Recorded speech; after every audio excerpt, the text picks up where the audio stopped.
저는 한 달에 한 번 첫 주에만 말씀을 전합니다. 그래서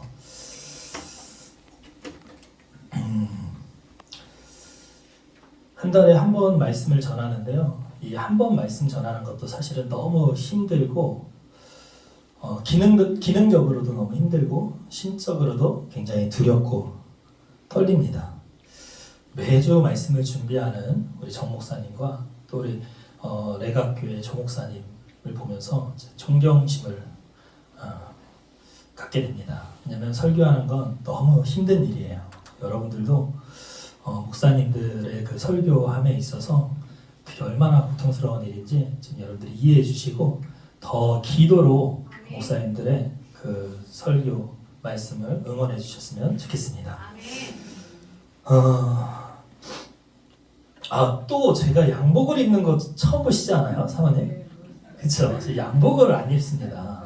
양복이 없어서도 안 입고 또 제 양복 스타일이 아니라 또 안 입기도 하고요. 또 이제 제가 양복을 입으면 제가 이렇게 거울을 봐도 스스로 너무 멋있어서 여러분들을 또 마음을 또 싱숭생숭하게 할까봐 제가 또 그래서 안 입는 것도 있습니다. 네. 어제 비니 결혼식 때는 제가 특별히 또 양복을 안 입으면 안 되겠더라고요. 그 비니와 또 그 집안의 사람들의 위신을 위해서 또 양복을 제가 또 이렇게 어제 아침에 사가지고 입고 결혼식에 갔다가 왔는데 저희 아내가 결혼식에 참석했는데 저를 못 봤어요. 같이 엇갈렸어.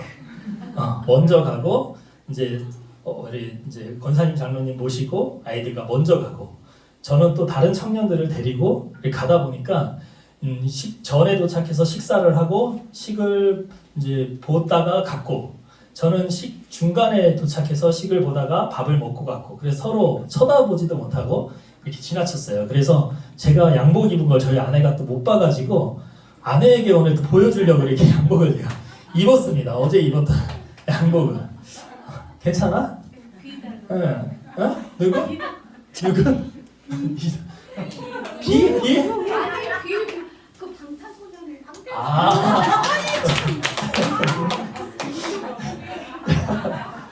그래서 제가 간혹 정장을 입긴 하는데 이제 간혹 정장을 입을 때 이렇게 맞춤으로 차는 이렇게 시계가 있거든요.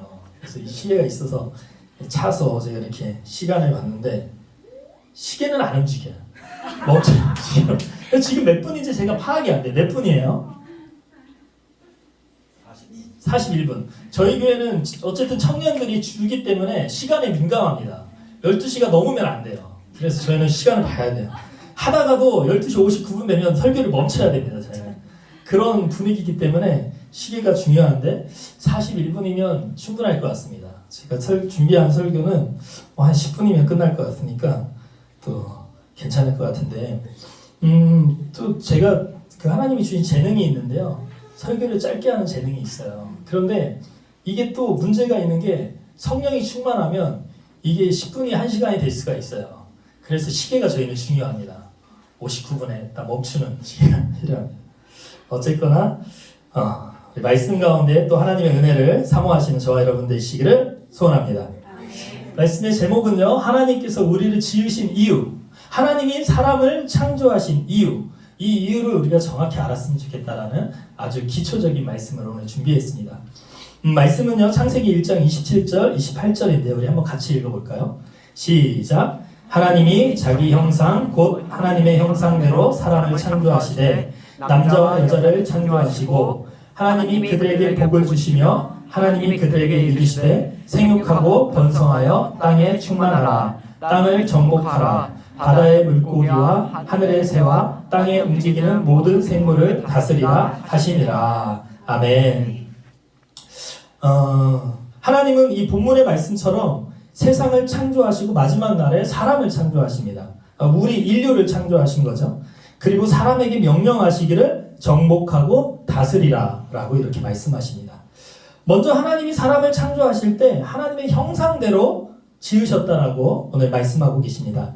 여기에 하나님의 형상이란 하나님의 본질과 하나님의 속성대로 사람을 만들었다라는 이야기입니다.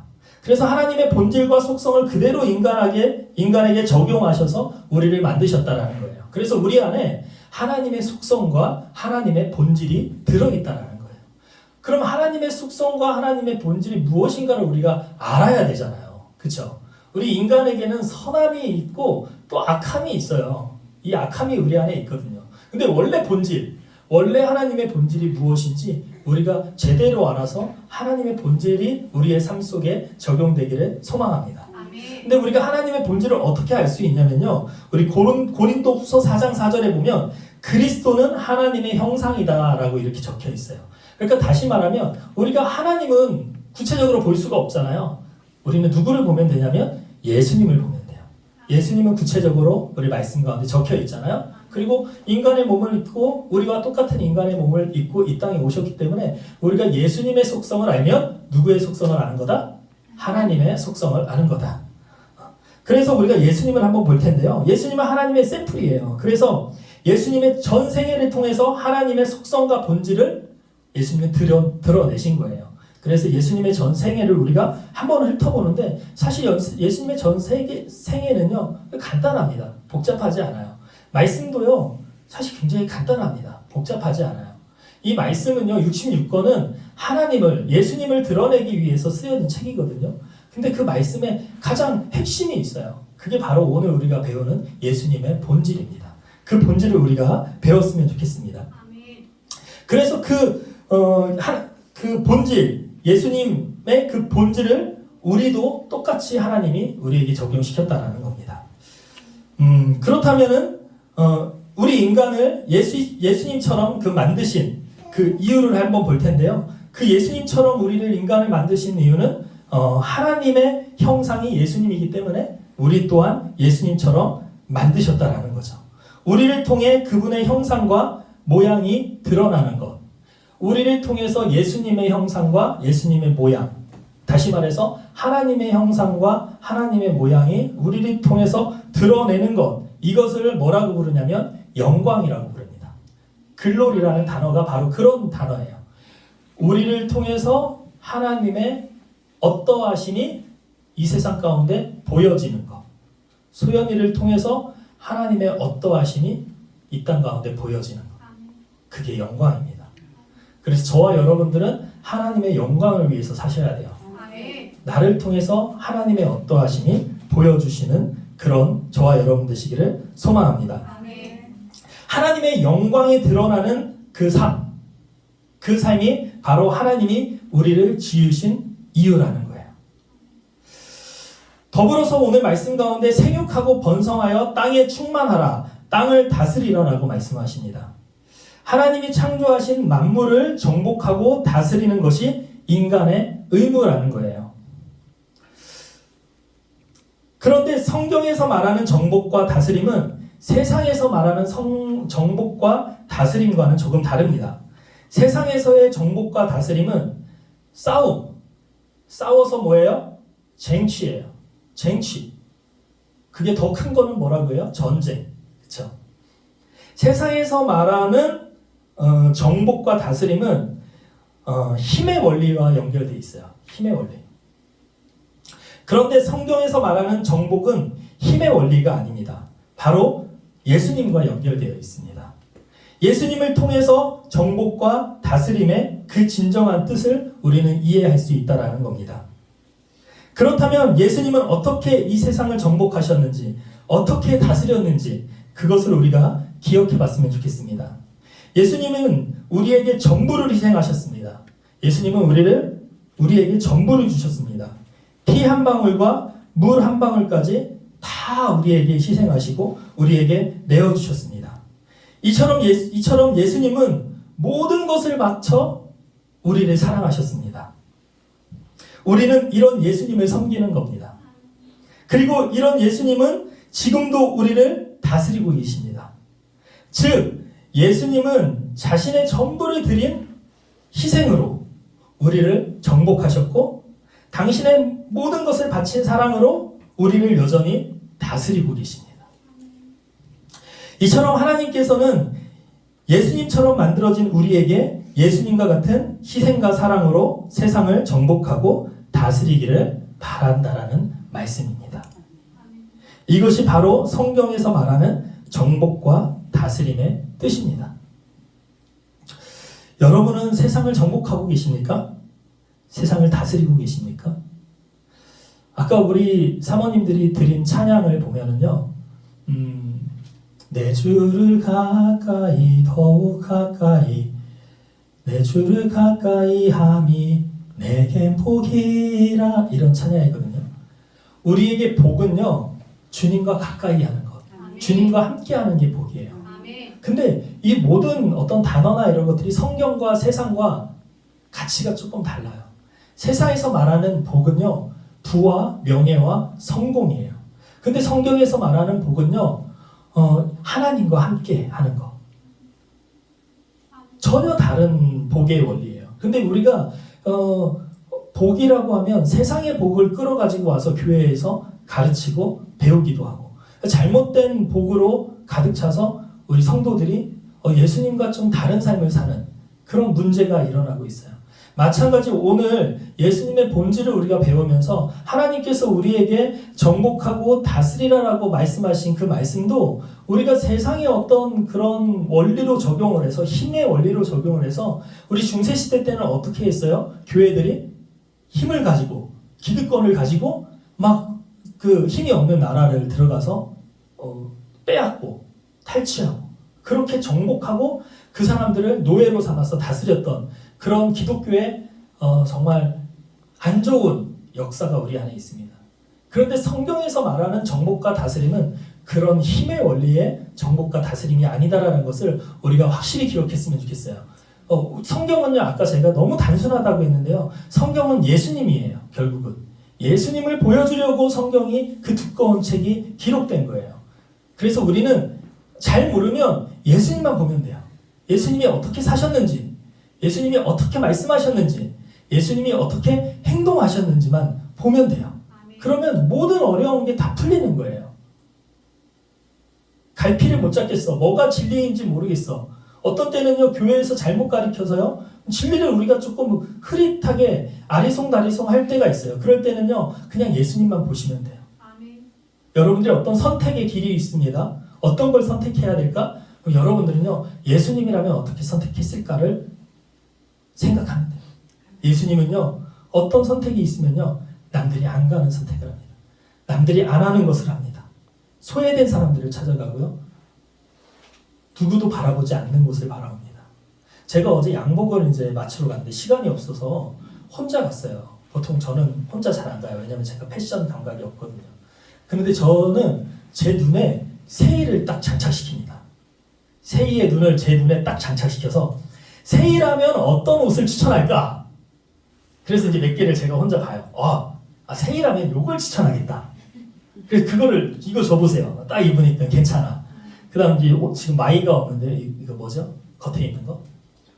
코트가 지금 안 입고 왔는데 코트도 이제 몇 가지를 그 사람이 추천을 해주는 거예요. 그래서 세일하면 뭘 추천할까? 보고서 이게 세일하면 요걸 추천하겠다. 딱 해가지고 그거를 달라고 해서 딱 입었더니 딱 세일 스타일이야. 그게 저한테 너무 잘 맞는 거예요. 우리 아이들이 저를 너무 잘하고 또 세이가 이제 그런 의상에 대한 센스가 좀 있기 때문에 그대로 입었더니 그렇게 되는 거예요. 우리가 예수님의 그 생각과 예수님의 사고와 예수님의 삶을 우리 삶 가운데 적용하면 모든 게 그냥 쉽게 풀린다라는 말씀을 드리고 싶은 거예요. 힘의 원리대로 내가 조금 힘이 있다고, 내가 조금 가진 게 있다고, 내가 조금 잘 나간다고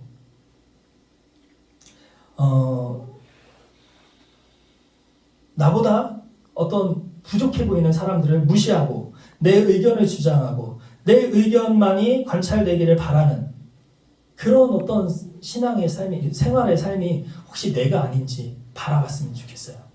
예수님은 그러지 않으셨어요. 예수님은 힘이 있었지만 힘이 없는 사람 입장에서 생각했고, 가진 게 있었지만 가진 게 없는 사람들과 함께 있고요. 결론은 결국은 사랑입니다. 사랑이기 때문에 우리가 서로를 참아줄 수 있는 거예요. 우리 공동체 가운데 공동체가 아름답게 이어가기 위해서는요, 결국은 사랑이 필요합니다. 가정의 공동체도 마찬가지고요, 우리 교회의 공동체도 마찬가지고요, 회사의 공동체도 마찬가지고요. 이 공동체에게 가장 필요한 건 사랑입니다. 사랑하기 때문에 참아주는 거예요. 내가 참아줄 수 없어. 도저히 용납이 안 돼. 말씀을 드리면 안 됐나? 어쨌든 이 멘트를 늘 우리 창조 목사님이 하시니까 사모님이 이제 어머니와 같이 이제 또 살잖아요, 그렇죠? 난 이제 선배로서 그렇죠? 같이 저희는 살잖아요, 십몇 년. 서로가 안 맞는 부분들이 분명히 있죠. 근데 서로가 인정해주고 서로가 참아주니까 그냥 살 수 있는 거예요. 다름을요 인정하십시오. 그냥 참아주십시오. 사랑하기 때문에 참아줍니다. 사랑하기 때문에 기다려주고요. 지난번에 제가 아내하고 크게 한번 싸운 적이 있어요. 며칠 전에. 오랜만에 싸웠어요. 여러분들이 보시기에는 웃을지 몰라도 저희한테 굉장히 큰 싸움이었어요. 권사님이 계시네. 이게 또 발설하면 또 큰일 날 수도 있는데 어쨌든 하루는 일을 하러 지지난주에 아내하고 제가 지지난주에 너무 힘들어서 아내에게 부탁을 했어요. 한 주만 횡성을 안 가주면 어떻겠냐. 한 주만 내 개인 비서를 해달라. 그래서 아내가 한 주를 횡성을 안 가고 제 개인 비서를 해줬어요. 수행 비서를. 그래서 아침부터 새벽부터 나가서 운전을 하고 제가 일할 때 아내는 차에서 자고 또 이제 이동할 때 아내가 운전을 해주면 전 차에서 막 또 일을 하고 그렇게 이제 했는데 수요일쯤인가 밤에 딱 들어왔는데 문이 열려 있는 거예요. 저희 문이 이렇게 해서 문을 딱 닫지 않으면 대충 닫으면 이게 잘 안 닫혀서 이게 열려 있을 때가 있어요. 그걸 보는 순간 이미 저는 마음이 쿵 떨어지는 거예요. 내가 실수했기 때문에, 내가 잘못했기 때문에 이미 저는 저 스스로에게 막 혼나고 있어요. 막 미칠 것 같아. 이거 막 또 아내에게 또 한 소리 들을 것도 생각하고 그 생각을 떠나서 이 실수가 내가 너무 창피하고 부끄럽고 너무 막 그랬어요. 근데 아니나 다를까 이제 우리 아내가 3일 동안 저를 잘 수행하다가 그날 이제 이게 이제 올라온 거죠. 그래서 막 이제 눈치를 봐요. 왜냐면 제가 너무 힘들게 일을 하니까 아니까 평소보다는 이게 업이 조금 낮게 아니 이걸 이렇게 열고 가면 어떡하냐. 이거를 닫고 가야지. 얘기하고 또 하고 또 하는데 제가 느껴져요. 조금 눈치를 보면서 평소보다 약하게 하는 게 느껴졌어요. 그런데도 어쨌든 저는 스스로 너무 마음속에 괴롭고 있는데 거기다 대고 계속 얘기하니까 괴로운 사람한테 왜 계속 얘기하나. 참고 내가 잘못했으니까 당연히 참아야죠. 참고 있는데 아내가 마지막에 라면을 쫙 끓여주면서 사랑스럽게 라면을 딱 끓여주면서 라면을 딱 내려놓으면서 나름 아내는 이제 저를 정말 많이 배려를 한 거예요. 그래서 자기야 다음부터는 꼭 닫아줘. 그런데 거기서 제가 참지 못하고 화가 난 거예요. 이미 많이 얘기했고 충분히 난 들었고 나도 반성하고 있고 그런데 그 라면을 예쁘게 차려주면서 또 그 한마디를 해야 될까? 그래서 제가 어떻게 했냐면 안 먹어. 그리고 이제 아내는 이제 삐져서 방으로 들어갔죠. 이게 저희 싸움입니다. 오랜만에 한 싸움. 그리고 이제 1시간 후에 아내가 침대에서 미안해 이렇게 오는 거예요. 그러니까 저희 아내는 절대 우리가 싸우고 나서 미안해다라는 말을 제가 한 20년 동안 한 3번 들은 것 같아요. 저희 아내는 절대 싸운 후에 미안하다는 말을 안 합니다. 근데 저는 그거는 존중해요. 여자가 자존심이 있지 미안하다 하면 안 되지. 당연히 남자가 미안하다고 해야지. 남자가 많지 않아서 다행이다. 그렇게 생각하는데 어쨌든 아내는 미안하다라고 이제 보낸 거예요. 그래서 이제 저도 보냈죠. 나도 미안해. 그리고 그 나중에 다음 날인가 그 다음 날 이제 또 행복하게 또 차를 타고 지나가면서 아내에게 제가 얘기를 했어요. 자기야, 나는 우리 아이들에게 나는 그랬어. 자기도 좀 그래줬으면 좋겠어. 우리 아이들이 큰 잘못을 했을수록 나는 아무 말도 안 해. 왜냐하면 이미 너무 알고 있거든. 소연이가 마음속에 너무 괴로워하거든요. 요즘은 그래도 예배 시간에 잘 안 늦네. 생각해보니까. 근데 이 친구들이 예배 시간이 자주 늦어요. 그러면 늦게 걸어오는 그 걸음, 집에서부터 시작해서 걸어오는 그 걸음이 얼마나 괴롭겠어. 그걸 아니까 말을 안 해요. 또 이제 어떤 사람들은 그래도 혼내야 된다 할 수 있겠지만 내가 혼내기 전에 혼나고 있어요. 스스로에게 혼나고 있어요. 너무 창피하죠. 너무 부끄럽죠. 내가 사역하고 다닌다고 하는 내가 어떻게 주일 예배도 못 지키고 이렇게 늦잠을 자서 스스로가 너무 괴롭겠죠. 그래서 아내에게 자기야 나는 그런데 자기도 그래줬으면 좋겠어. 그러면 우리 집안에 평화가 오지 않을까? 그 반대로 우리 아내가 생각해보니까 나보다 큰 실수를 많이 하네. 지금 생각해보니까. 그치? 어쨌든 실수를 할 때마다, 사고 칠 때마다, 경제적으로도 사고를 저희 아내가 좀 많이 치고요. 50만 원, 100만 원 나갈 때마다 저는 아무 말도 안 하거든요. 왜냐면 너무 괴로워할 걸 아니까. 너무 미안해할 걸 아니까. 근데 우리 공동체 안에서 그런 모습이 좀 있었으면 좋겠어요. 큰 실수를 할수록 더 덮어줬으면 좋겠어요. 그리고 이제 꼭 말을 해야 될 때는 뒤에서 좋은 시간에 지혜롭게 이야기할 수 있는 그런 지혜가 우리 가운데 있었으면 좋겠습니다. 어쨌든 사랑하기 때문에 기다려주는 거예요. 사랑하기 때문에 나눠주는 거고요. 사랑하기 때문에 내 생각도 포기할 수 있어야 돼요. 제가 전 목사님하고 이 공동 목회를 한다고 했을 때 반대하시는 분들이 많았어요. 걱정하시는 분들이 많아요. 지금도 사실은 걱정하는 분들이 많아요. 근데 저는 전 목사님하고 공동 목회를 하겠다라고 마음을 딱 먹은 순간 저에게 먹은 마음이 있어요. 분명히 신학적으로도 다른 것도 있고요. 생각으로도 다른 게 있어요. 그러나 내가 연합하기로 했으니까 목사님이 어떠한 주장이든 주장을 하면 나는 무조건 목사님 말씀에 순종하겠다라고 저는 마음을 먹었어요. 둘이 생각이 달라, 의견이 다르면 나는 그냥 무조건 내 생각을 내려놓겠다라고 제가 마음을 먹었어요. 그래서 지금까지 제가 목사님하고 회의를 하면서 제 생각을 주장하는 것은 딱 한 번 있었던 것 같아요. 딱 한 번. 그리고 그 나머지는 다 그냥 목사님 뜻대로 하세요. 목사님 뜻대로 하세요. 왜냐하면 어차피 이 교회는요, 우리가 이끌고 가는 게 아니에요. 성령이 이끌고 가시는 거예요. 하나님이 이끌고 가시는 거기 때문에 조금 방법이 다르고 조금 돌아가고 해도 저는 아무 문제가 없다고 생각을 해요. 결국은 하나님이 인도하시니까. 아멘. 그래서 그리고 또 내 생각이 맞는지도 모르겠고요. 그렇기 때문에 우리 공동체 안에선 사랑하기 때문에 내 생각도 포기할 수 있었으면 좋겠습니다. 아멘. 연합을 위해서는. 아멘. 또 사랑하기 때문에 내 성격도 포기할 수 있어야 돼요. DMTI? MBTI?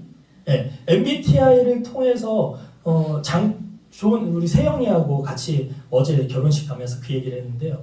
MBTI를 통해서 굉장히 좋은 점도 있지만 좀 우려되는 부분들이 있다. 뭐냐면 내 성격은 이래 라고 하면서 내 성격을 정당화시키는 거예요.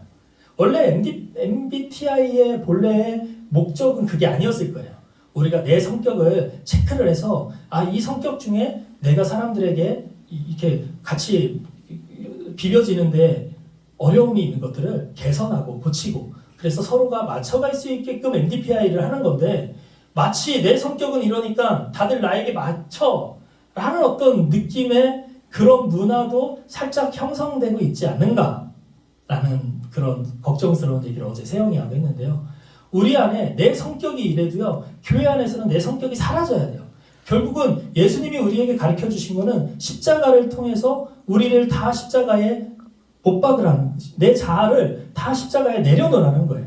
그래서 예수님의 생각, 하나님의 생각, 예수님의 법만 우리 가운데 남아있으라는 겁니다. 아멘. 그런데 때로는 우리가 사역을 함에 있어서 각자의 어떤 특징들, 성격들을 하나님이 들어서 사용하시죠. 어떤 사람은 적극적인 그건 또 베드로 같은 사람은 하나님은 그런 베드로의 성격을 또 사용하시죠.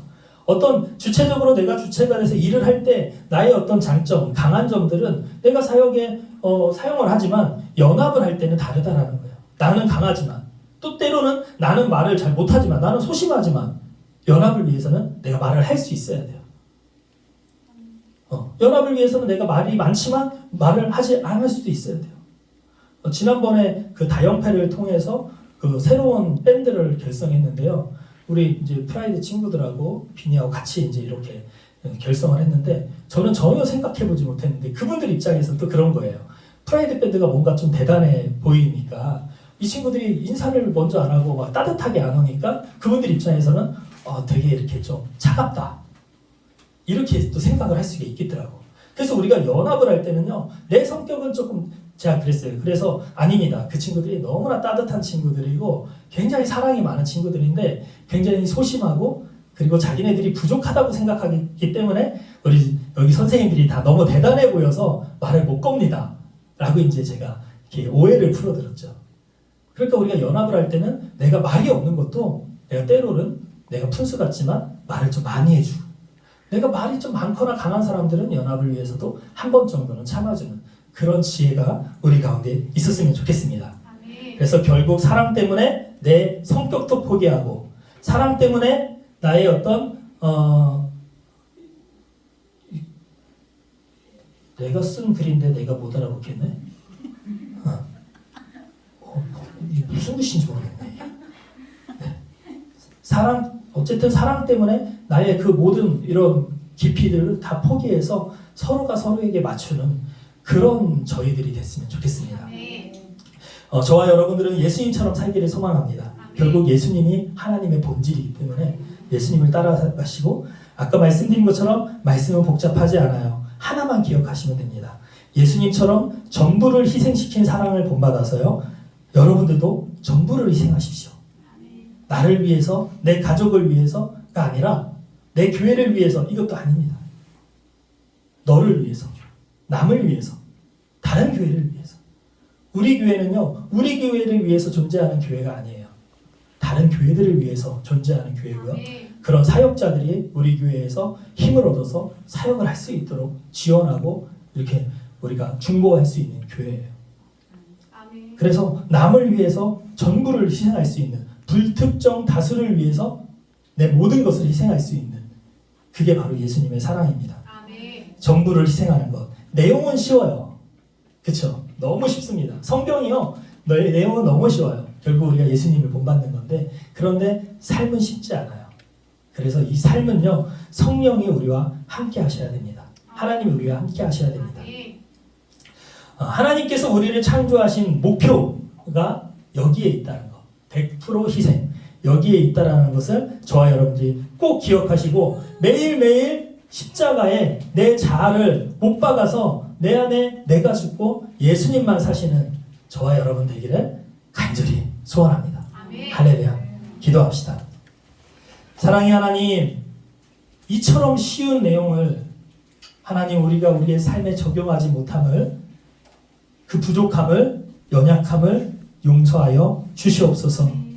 하나님 주님께서 우리와 함께 하셔서 우리가 이 복음의 삶, 십자가의 삶, 희생의 삶을 살아갈 수 있도록 하나님께서 우리와 함께하여 주시옵소서.